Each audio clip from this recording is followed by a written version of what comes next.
కుటుంబంలో నిజంగానే రాజకీయ గ్యాప్ మొదలైందా? కవిత ఎపిసోడ్ తరహాలోనే రాజకీయంగా తమ ఫ్యామిలీకి సుష్మిత దూరం అంటూ చెప్పడం వెనుక సేఫ్ అవ్వాలనేది వ్యూహమా? అసలు సురేఖ, మురళి తాజా కామెంట్ల వెనుక పెద్ద ప్లానే ఉందా? కొండా సుష్మిత పొలిటికల్ కామెంట్లతో మాకు సంబంధం లేదు. వ్యాఖ్యలు ఆమె వ్యక్తిగతమంటూ కొండా సురేఖ, కొండా మురళి చెప్తూ వస్తున్నారు. ఈ ఎపిసోడ్తో తమకు సంబంధం లేదంటూ సిగ్నల్స్ పంపుతూనే ఉన్నారు. కానీ వీళ్ళ వ్యూహాలు వర్కౌట్ అవుతాయా? సీఎం రేవంత్ ని పదే పదే ఘాటుగా విమర్శించడం చుట్టూ కాంగ్రెస్ లో తీవ్రస్థాయి చర్చ జరిగింది. కొండా ఫ్యామిలీపై చర్యలు తీసుకోవాల్సిందే అని కాంగ్రెస్ నేతలు డిమాండ్లు చేశారు. అటు పీసీసీ క్రమశిక్షణ కమిటీ కూడా చర్యలు తీసుకోవాలని సిఫార్సు చేస్తూ హైకమాండ్ కి నివేదించింది. మరి ఇది నిజంగానే కుటుంబ సభ్యుల వ్యక్తిగత రాజకీయ అభిప్రాయాల విభజన, లేక పార్టీ అధిష్టానం ఆగ్రహాన్ని చల్లార్చేందుకే వ్యూహాత్మక దూరమా?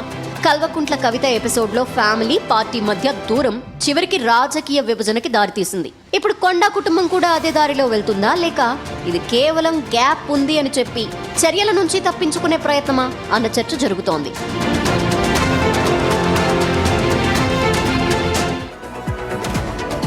సో కొండా సురేఖ పైన వేటు అనేది చాలా చివరి గడియల్లోకి వచ్చినట్టుగా కనపడుతుంది. ఖచ్చితంగా బర్తరఫ్ అయితే చేస్తారన్న చర్చ చాలా బలంగా సాగుతోంది. సో పార్టీ నుంచి సస్పెండ్ చేస్తారా, లేదంటే కేవలం మంత్రివర్గం నుంచి మాత్రమే తొలగిస్తారా అనేది ఇంకా తేలాల్సినటువంటి అవసరం అయితే ఉంది. అయితే కొండా సురేఖ కానీ, కొండా మురళి కానీ మాట్లాడిన ప్రతిసారి ఏమంటున్నారు? ఆ సుస్మిత మాట్లాడిన మాటలతో మాకు సంబంధం ఏంటి, మేమెందుకు బాధ్యత వహించాలి, ఆమె తన వ్యక్తిగత వ్యాఖ్యలు అని మాట్లాడుతున్నారు. కానీ ఎక్కడ సుస్మిత మాట్లాడింది 100% తప్పు అని ఇంతవరకు వాళ్ళిద్దరి నోట్ల నుంచి రావట్లేదు. సో సుస్మిత పక్కన పెడితే నిజంగా ఇవే వ్యాఖ్యలు అదే వాళ్ళ జిల్లాలో ఎవరైనా వేరే వాళ్ళు మాట్లాడితే, కాంగ్రెస్ నాయకులు, కాంగ్రెస్ అనుబంధంగా ఉండే వాళ్ళు, ఇంకెవరైనా ఫ్యామిలీ మెంబర్స్ మాట్లాడితే ఈ కొండా మురళి, కొండా సురేఖ బయటకు వచ్చి చాలా బాహటంగా ఖండించకపోయేవాళ్ళ? సీఎం పైన ఇటువంటి మాటలు మాట్లాడొద్దని గట్టిగా వీళ్ళు వాయిస్ రైజ్ చేయలేకపోయేవాళ్ళ? ఖచ్చితంగా చేసేవాళ్ళు. సో ఇప్పుడు అదే కాంగ్రెస్ నాయకులు అదే అడుగుతున్నారు. ఆమె వ్యక్తిగతమే కావచ్చు, మీకు సంబంధం లేదు, మీరేమీ మాట్లాడించలేదు, కానీ ఎందుకు మీరు బాహాటంగా ఖండించట్లేదు? సుస్మిత ఈ మాట్లాడిన మాటలు చాలా తప్పు. ఒక ముఖ్యమంత్రిని పట్టుకుని ఆ రకంగా ఎందుకు మాట్లాడతారు? ఎలా మీరు ప్రశ్నిస్తారు? ముఖ్యమంత్రి టికెట్ అనేది అనౌన్స్ చేస్తారు అప్పటికప్పుడు ఒక క్యాడర్ల ఉత్సాహం కోసం, లేదంటే ఎమ్మెల్యే ఇంకా మరింతగా పనిచేయడం కోసం అట్లా చెప్తారు. సో రేపే టికెట్స్ పంపకం జరగట్లేదు. ఆ టికెట్ల పంపిణీకి ఇంకా చాలా సమయం ఉంది, ఇంకా 2.5 సంవత్సరాల దాకా ఉంది. సో అప్పటికి ఎవరు ఎమ్మెల్యే అవుతారు, ఎవరు టికెట్ చేజార్చుకుంటారు, ఇంకెవరు కొత్త మొహాలు వస్తేనే అప్పుడు డిసైడ్ అయ్యేది. కానీ ఇప్పుడు ఉత్సాహం కోసం, మరింతగా పనిచేయడం కోసం ఏ ముఖ్యమంత్రినే చెప్తారు మళ్ళీ అత్యధిక మెజార్టీతో గెలిపించండి అని. సో నిజంగా మరి కొండా సుస్మిత వ్యక్తిగతం అన్నప్పుడు ముఖ్యమంత్రి రేవంత్ రెడ్డి ఎవరిని ప్రకటిస్తే సుస్మితకి ఎందుకు? కాంగ్రెస్ పార్టీ సభ్యత్వమే లేదన్నప్పుడు ముఖ్యమంత్రి ఎవరి పేరు చెప్తే ఏంటి, ఎవరిని ఎమ్మెల్యేగా ప్రతిపాదిస్తే సుస్మితకి ఏంటి అనేటువంటి క్వశ్చన్స్ వస్తూ ఉన్నాయి. సో కొండా సురేఖ, కొండా మురళిలు మాత్రం కొండా సుస్మిత వ్యాఖ్యల్ని ఖండించకపోవడం అనేది ఇంకా కొనసాగుతున్నది. ఈ యొక్క వ్యవహారం అనేది ఖచ్చితంగా బర్తరఫ్ దాకా దారితీసే అవకాశం ఉందని కనిపిస్తుంది. ఇంకోటి కవిత ఇష్యూ కూడా తీసుకొస్తున్నారు. కవిత ఇష్యూ వేరు. టోటల్గా ఆమె పార్టీలో వితిన్ ద పార్టీలో కొన్ని కామెంట్స్ చేశారు. సో అందుకని వెంటనే కేసీఆర్ కవితను పార్టీ నుంచి సస్పెండ్ చేశారు. తర్వాత కవిత సొంత పార్టీ పెట్టుకున్నారు, సొంతంగా ఇప్పుడు వాయిస్ వినిపిస్తున్నారు. కవితతో సుస్మితను కంపేర్ చేయడం అనేది అది కరెక్ట్ కానే కాదు. నిన్న కూడా కొండా మురళి గారు పోయి బట్టి విక్రమార్కను కలిశారు. బట్టి విక్రమార్క వెళ్ళి ఈరోజు మల్లికార్జున ఖర్గే గారిని కలిశారు. అంటే బాల్ ఇప్పుడు ఏఐసీసీ కోర్టులో ఉంది కాబట్టి ఇప్పుడు ఏఐసీసీని ప్రసన్నం చేసుకొని కొండా మురళి గారు ప్రయత్నం చేస్తున్నట్టుగా తెలుస్తుంది. ఇప్పుడు బట్టి విక్రమార్కను కూడా అందుకే కలిసినారు. ఇది 3వ తప్పుగా క్షమించమని కోరుతున్నారు ఏమో. ఎందుకంటే బయట చూసినా కూడా బీజేపీ నుంచి మాకు ఫోన్ వచ్చింది, మమ్మల్ని రమ్మంటున్నారని ఒక లీక్ వదిలేసిరు. ఆ లీక్ ఎంతవరకు వాస్తవమో కూడా తెలియదు. బీజేపీ నాయకులు ఏమంటున్నారు? ఈరోజు కామారెడ్డి ఎమ్మెల్యే కూడా చెప్పారు కదా, అసలు ఈ ఫ్యామిలీ మా పార్టీకి వస్తే పార్టీ ఖరాబ్ అవుతుంది, మేము రానివ్వము, వాళ్ళు వస్తుంటే నేనే అడ్డు తగులుతా అని చెప్పారు. అట్లాంటి పరిణామాలు ఉన్నాయి. వేరే ఏ పార్టీల నుంచి వీళ్ళకి వెల్కమ్ లేదు. ఎందుకంటే సొంత జిల్లాల్లోనే 12 ఉమ్మడి వరంగల్ జిల్లాలో 12 నియోజకవర్గాలు ఉంటే వీళ్ళ నియోజకవర్గం తప్ప ఏ నియోజకవర్గంతో వీళ్ళకి సఖ్యత లేదు. ఇప్పటికే చాలా వివాదాస్పద అంశాల్లో చాలా పార్టీ పరువు కూడా తీసిరు అనే విమర్శలు ఉన్నాయి.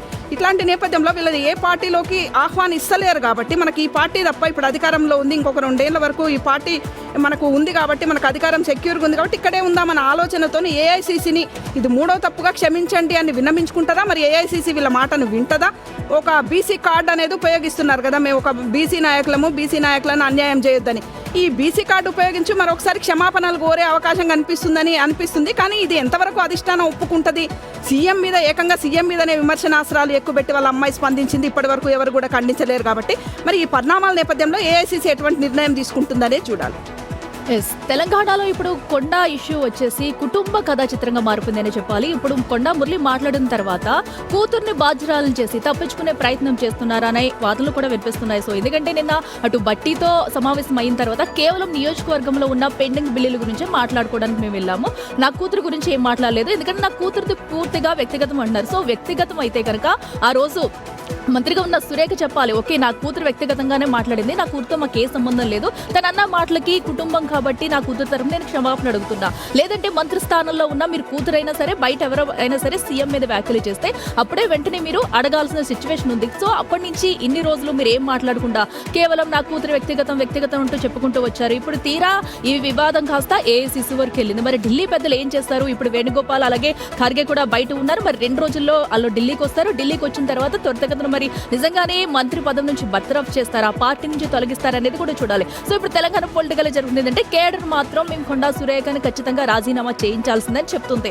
సో బయట నుంచి కూడా ఊహాగానాలు వస్తున్నాయి. ఇంకొకటి ప్లాన్ బి ఏంటో మాకు తెలియదు అంటున్నారు. కవితను కూడా మధ్యలోకి లాక్కొస్తున్నారు. ముందు మీరు మీ కూతురు చేసిన దానికి మీరు కరెక్ట్గా సమాధానం ఫస్టేనే చెప్పి ఉంటే ఈ రాదంతం అంతా ఇక్కడి వరకు వచ్చేది కాదు. కాంగ్రెస్ లోనే కొనసాగుతాము, మేము కాంగ్రెస్ లోనే ఉంటామనేసి మీరు ఇప్పుడు ఎంత మాత్రం చెప్పినా కూడా మీరు చేసినవన్నీ సో ఎవరు మర్చిపోరు. సో మీ కూతురు మీ కన్నా రక్తం కూతురు అన్న మాటల్ని మీరే వెనక్కి తీసుకోలేకపోయారు. రేపు ఎవరైనా బయట వాళ్ళు వచ్చి సీఎం నన్నా కేడర్ నన్నా ఇంకా మీరు ఏం చేస్తారు అనే ఒక నెగిటివిటీ క్రియేట్ అయిపోయింది. సో ఇప్పుడు మీరు ఎన్ని లాజిక్లు మాట్లాడినా కూడా ప్రజలు వినే పరిస్థితిలో లేదు. కేడర్ కూడా వెనక్కి తగ్గే అవకాశం లేదు. మరి చూద్దాం 2 రోజుల్లో ఢిల్లీలో దీనిపై ఏఐసీసీ ఎలాంటి నిర్ణయం తీసుకుంటారు. సో అదే కల్వకుంట్ల కవిత అంటే పార్టీ బయట పెట్టుకున్నారో అవే పద్ధతిగానే విమర్శలు చేస్తున్నారు. కానీ ఇప్పుడు సెపరేట్ అయిపోయారు కాబట్టి వేరే పార్టీ నడిపిస్తున్నారు కాబట్టి తన అనే రైట్ ఉంటుంది. కవిత విమర్శలు చేయట్లేరా అంటే అది వేరు. కవిత అంటే బీఆర్ఎస్ పార్టీ పైన విమర్శలు చేస్తున్నారు, అది వేరే విషయం. కానీ మీరు పార్టీలో ఉన్నారు, మంత్రిగా మీరు కొనసాగుతున్నారు, మీ కూతురు స్వయంగా మాట్లాడింది కాబట్టి ఇప్పుడు వచ్చినటువంటి మీకు చిక్కులు ఇవన్నీ. ఇప్పుడు అందుకనే ఒక క్వశ్చన్ ఏమో కనిపిస్తుందంటే మనకి హైకమాండ్ ఆగ్రహం చల్లార్చేందుకే